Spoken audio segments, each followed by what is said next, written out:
Hey guys, എല്ലായിടത്തും മഴയൊക്കെ അല്ലേ? ഇന്നൊരു കുക്കിംഗ് വ്ളോഗ് ആയാലോ? നമ്മൾ ഇന്ന് ഉണ്ടാക്കാൻ പോകുന്ന കടലമിഠായിയാണ്. കടലമിഠായി ഉണ്ടാക്കാൻ വേണ്ടിയിട്ട് നമുക്ക് കുറച്ച് നിലക്കടല ഒന്ന് ചെറുതായിട്ടൊന്ന് വറുത്തിട്ട് അതിനകത്ത് തൊലിയൊന്ന് കളഞ്ഞിട്ട് ഇതുപോലെ ഒന്ന് ഊതി കൊടുക്കാം. അതിനുശേഷം ഇതിനകത്തുള്ള കറുത്ത കടലയൊക്കെ ഒന്ന് മാറ്റിക്കളയാം. ഒരു മിക്സിയുടെ ജാറിലേക്ക് ഇത് എടുത്തിട്ട് ചെറുതായിട്ടൊന്ന് പൊടിച്ചു കൊടുക്കാം. ഒരു ചട്ടിയിൽ ശർക്കരപ്പാനി ഒഴിച്ച് അത് തിളയ്ക്കുന്നിടം വരെ അടുപ്പത്ത് നമുക്കൊന്ന് വയ്ക്കാം. ഈ തിളച്ച ശർക്കര പാനിയിലേക്ക് നമ്മുടെ ഈ കടല പൊടിച്ചത് ആഡ് ചെയ്ത് കൊടുക്കാം. അതിനുശേഷം നല്ലപോലെ ഒന്ന് യോജിച്ച് കൊടുക്കാം. കടലയും ശർക്കരയും നല്ലപോലെ യോജിക്കുന്നവരെ ഒന്ന് ഇളക്കി കൊടുക്കാം.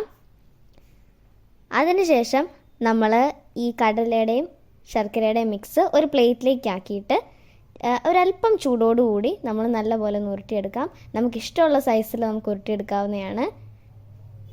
ഇതിനുശേഷം നമ്മുടെ കടല മിഠായി റെഡി ആയിട്ടുണ്ട്.